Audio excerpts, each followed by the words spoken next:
Gracias, Jorge. También hemos invitado a otro colega a quien no solamente reconocemos su talento para escribir, sino su buen humor para los cierres. José Vargas Fuentes, nuestro querido Piolín, una persona que ha estado durante muchos años también en Caretas y que ha hecho diferentes tareas, y una de ellas, si mal no recuerdo, también en Parfón, una sección emblemática en Caretas. Por eso le invitamos a José a que también nos dirija unas palabras sobre esta su experiencia en la revista.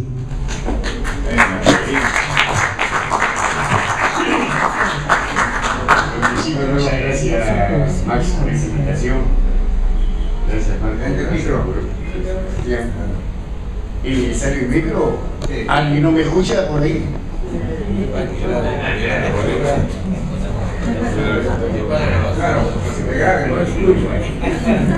Si bien acaba de decir que me gusta escribir lo que quiera, pero soy muy mal orador y menos cuando tengo un público frente a mí. Ya como decía, no he venido preparado, pero por si acaso sí. En primer lugar quisiera felicitar a Jorge por la suerte que tuvo de ingresar a la universidad cuando en el año 67, cuando yo todavía estaba estudiando periodismo, y ingresaba a la escuelita de Pedro Beltrán en la prensa, y era pues la escuelita para mí, mi primaria, porque Caretas para mí fue la universidad.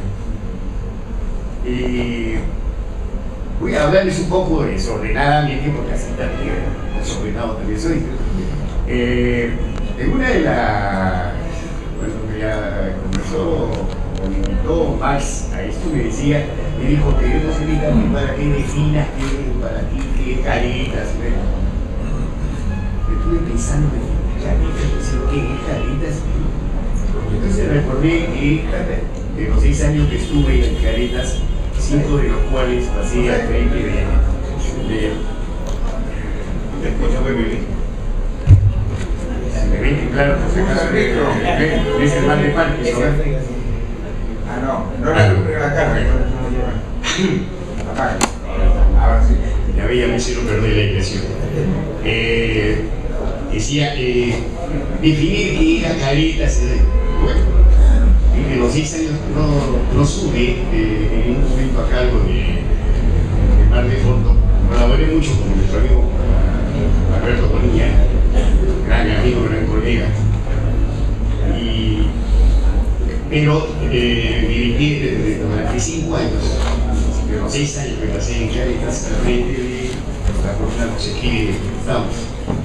Precisamente en una de esas oportunidades, una elección circa, una palabra muy cara para Enrique, la palabra circa, 1983, me imagino que sé cuándo es la palabra circa. 1983, la palabra circa. Fácil de avisado, ¿de acuerdo? Circa es más o menos alrededor, cerca de, por eso digo circa 1983. Los años 83, 81, 85, porque he encontrado la edición en la que definimos, o Caretas se autodefinió, que resulta que un lector chileno nos había enviado una carta, digo nos, discúlpenlo porque desde entonces y hasta ahora Caretas nos pertenece, o mejor dicho, nos sentimos parte de ella, a pesar de que estemos trabajando en esto. Bueno, nos envió una carta en la que decía que nos preguntaba cómo se autocalificaba Caretas. La respuesta de Caretas en ese entonces fue: Caretas es, más o menos, era Caretas es una revista independiente, contestataria, democrática y cachacera. Salió publicado tal como lo escuché. Ahora, esto tampoco define Caretas. Pero hubo otra carta, ¿no? En otra oportunidad, uno de nuestros lectores nos envió una carta en la que se mostraba sorprendido porque, según había llevado a su propia cuenta, todas las jóvenes aspirantes a la corona de Miss Perú que aparecían en la carátula de Caretas resultaban al final ganadoras del certamen. Entonces el lector se preguntaba, decía, ¿ustedes son miembros del jurado? ¿Son adivinos? pronosticadores o un oráculo o qué? La respuesta a la carta fue no sé, las características son qué, bueno, entonces yo tampoco, como comprenderán, yo no puedo definir qué era caretas y no estoy tampoco en capacidad de hacerlo, si alguien quiera atreverse a hacerlo. Pero bien, si no puedo responder a la pregunta qué es caretas, sí puedo decir lo que significó para mí. Ya lo acabo de decir en su momento. Y en la práctica para mí fue una verdadera universidad. Después del periodismo de la Universidad Católica me enseñó humanidad, ese conjunto de disciplinas relacionadas con la cultura humana, pero la experiencia la adquirí con la práctica y con el oficio. Ya lo dije que inicié en la primaria periodística en la prensa en el 67 y me gradué en Caritas de la TGC en 1985.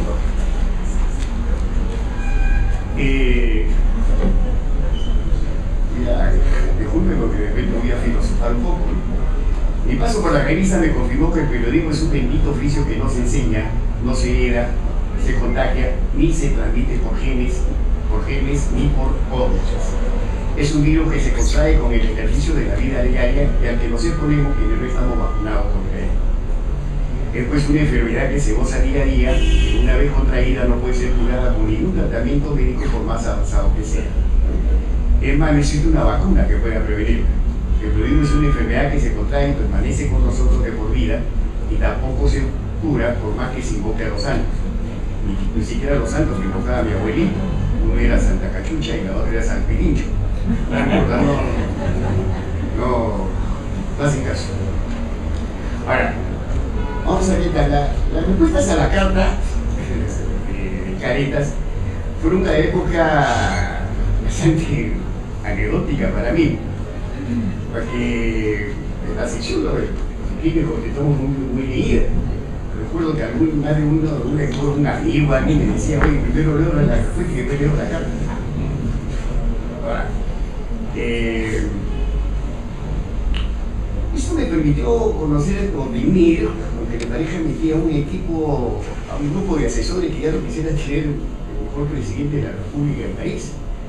Fíjense ustedes que cuando llegaba una carta y según el tema que se trataba, yo consultaba, llamaba por teléfono a Luis Alberto Sánchez, tenía su oficina que firmó Moquegua, lo llamaba por teléfono y él me contestaba. Por supuesto que jamás me conoció ni sabía quién era yo, era ciego, ¿no? Pero sí sabía quién era él. O, según otro tema, consultaba pues a los hermanos Ramón Menchaca.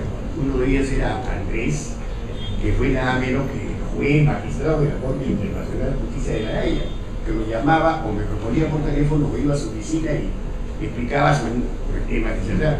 Y su hermano Ernesto, pues Ernesto Ramón Menchaca, que fue visionario y impulsor de la Cosa Verde, del Museo de la República. Y otro que consultaba directamente era Roberto Abusada, que trabaja en el Ministerio de Economía y Finanzas y cualquier dato económico pues lo tenía fresquito, ¿no? De primera mano. Ahora, estos asesores, ¿por qué se prestaban? ¿Por qué? Porque lo llamaban, lo requerían José Vargas y Fuentes, o Peolín, simplemente respondía porque quien llamaba era un periodista o un representante de Caretas. O sea, ellos no sacudían a la llamada del periodista, la llamada de Caretas, darle el peso, la importancia y la consideración que tenían con la Caretas. Eso era Caretas, y eso era el presidente que la dirigía en esos momentos. Ahora,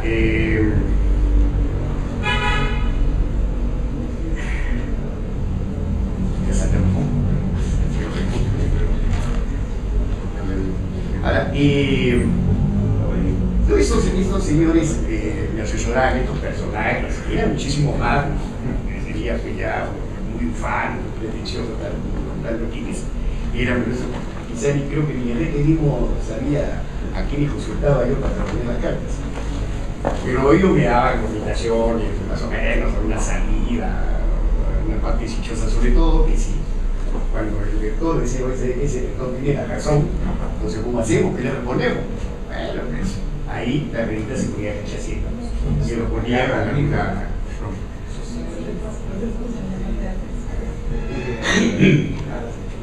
Ahora sí me escuché.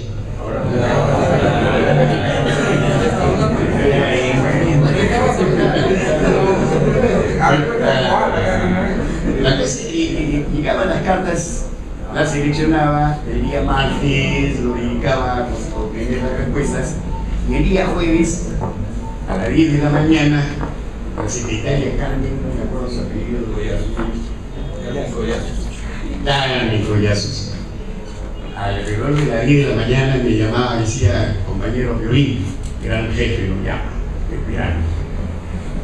Llegaba a la oficina con la carta bajo el brazo, y una vez que ingresábamos a la oficina, la secretaria cerraba la puerta, nos encerramos, y sobre el índice se veía una luz roja. Entonces, era gran jefe estar ocupado, no molestar. Y hacía recordar lo que decía mi abuelito, esas habitaciones de cierto local en la avenida Centenario del Callao, donde había esas chicas malas que le quitaban la plata a los hombres buenos. En eso se convertía y nos llegábamos con el jefe todo el día, riéndonos, revisando carta por carta y respuesta por respuesta. Le tomamos el pelo a todo el mundo, al Señor de los Milagros y al presidente de la República. No teníamos bien, pero por lo menos en ese entonces había tolerancia política. Por lo menos no había, no creo que ahorita pudiéramos hacer lo mismo, sobre todo con los políticos tan delicaditos en estos momentos.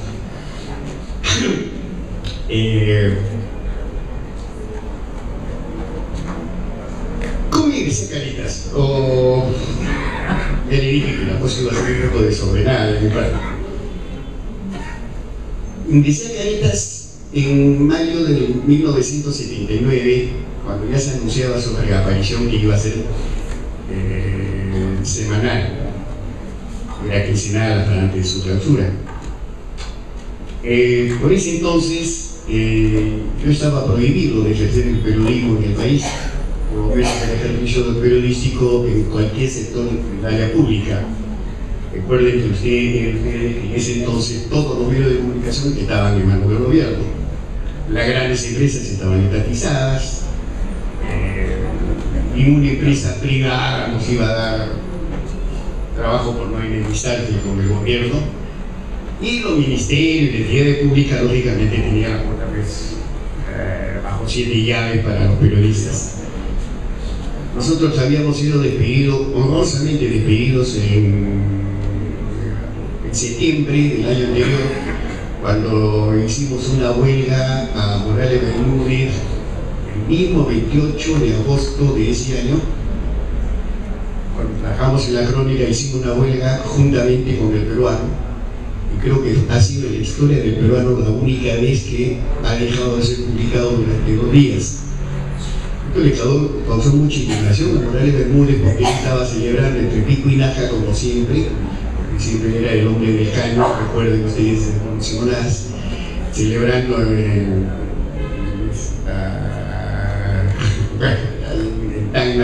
China, y firmando decretos supremos, resoluciones, y no se publicaba absolutamente nada. Cuando regresó, pues su primera reacción fue: señores, hasta aquí llegaron. Y digo honrosamente despedido porque juntamente con ellos fuimos despedidos más o menos 111 periodistas, si mal no recuerdo, entre ellos Humberto Carcanceni, Chino Domínguez, Domingo Tamariz, en fin. Resulta que en mayo, la aparición me llama Pedro Parra, que también está prohibido de ejercer el periodismo durante 5 años, y me llama y me dice: compadre, aquí en Caretas. Fui, llegué, no hubo problemas, porque el gerente, lo único que observó algo fue el gerente de, ¿cómo se llamaba? El gerente en ese entonces me dijo: oye, señor Vargas, usted trabaja en Caretas, pero tengo entendido usted velasquista. Sí, le dije. O sea, yo también soy hincha de Alianza. O sea que por ser hincha de Alianza yo no puedo escribir sobre fútbol. No creo que le interese acá, yo le venía a preguntar mi política. Pero en fin, la cosa es que ingresé y ingresé a la sesión de inactuales. El jefe era Julián Cortés. Entonces una de las primeras tareas que me encarga es entrevistar a Sigifredo Luza.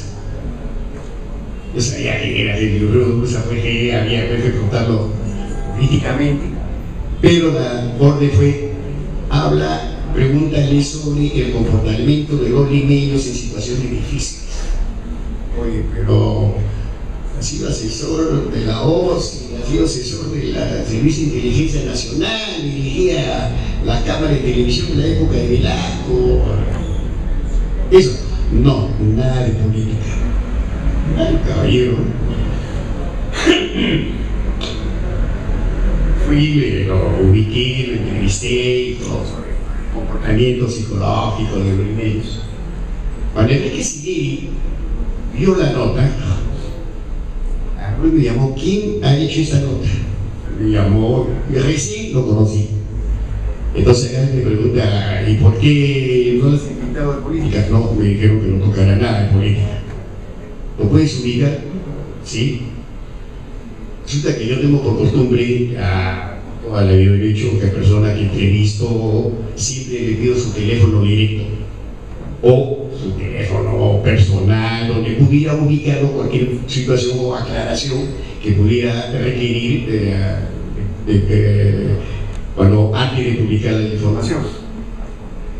No había celulares desde ese entonces, que hubiera sido más fácil, pero sí me había dado el teléfono de su oficina donde paraba con él.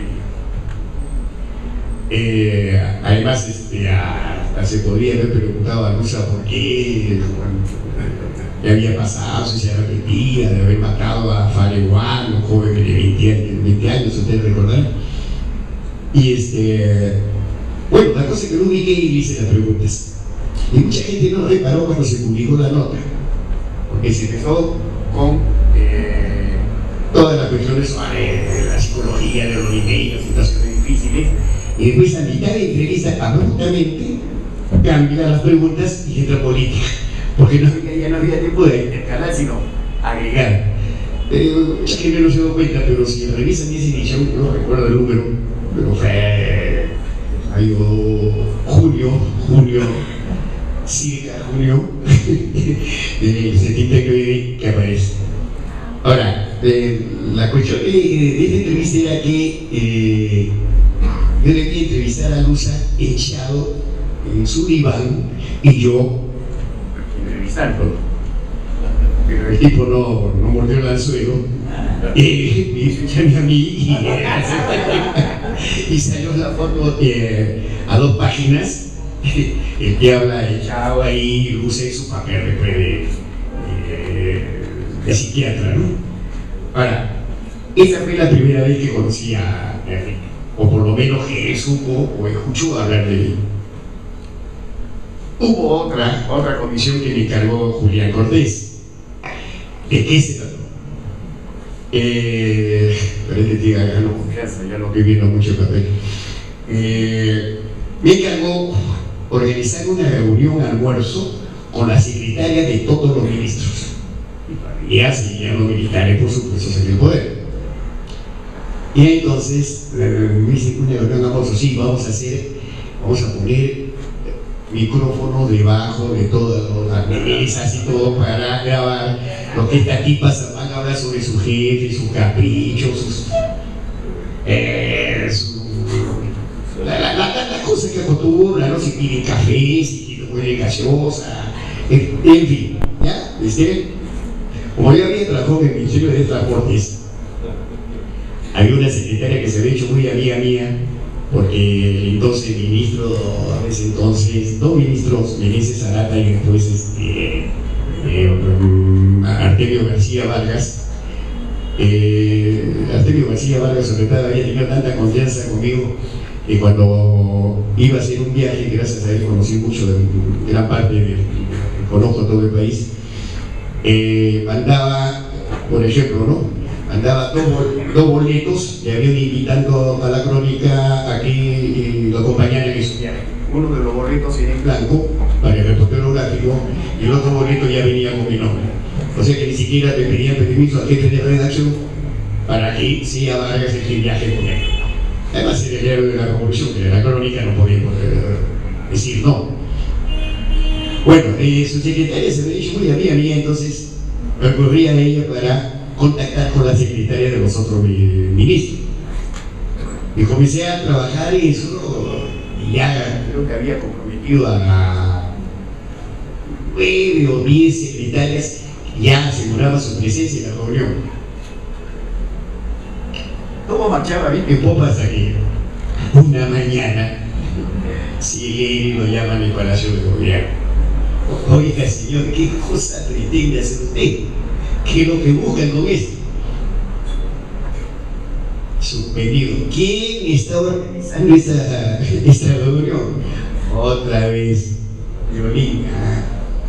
Venga para acá. Desde aquí, dejen todo eso, dejen actuales, pasa a la relación a locales, que la relación era Augusto Belmore y después César Kirchner, ¿no? Entonces, y después, no sé qué otras misiones que me mandaban, sobre todo a César Kirchner, no quiero decir a cuál más difícil o a cuál más fácil, pero la cosa es que todas, venga, ¿quién quieres matar? Y yo veré la forma de hacer. Sí, me comenzó a ganar confianza y me dijo, ¿sabes qué te vas a encargar de cartas? Pues desde entonces me encargué de las cartas y de ahí todo lo que les he contado más o menos a tropezones, y creo que ahí paro para que al ver lo demás, pero francamente para mí fue una muy gratísima experiencia.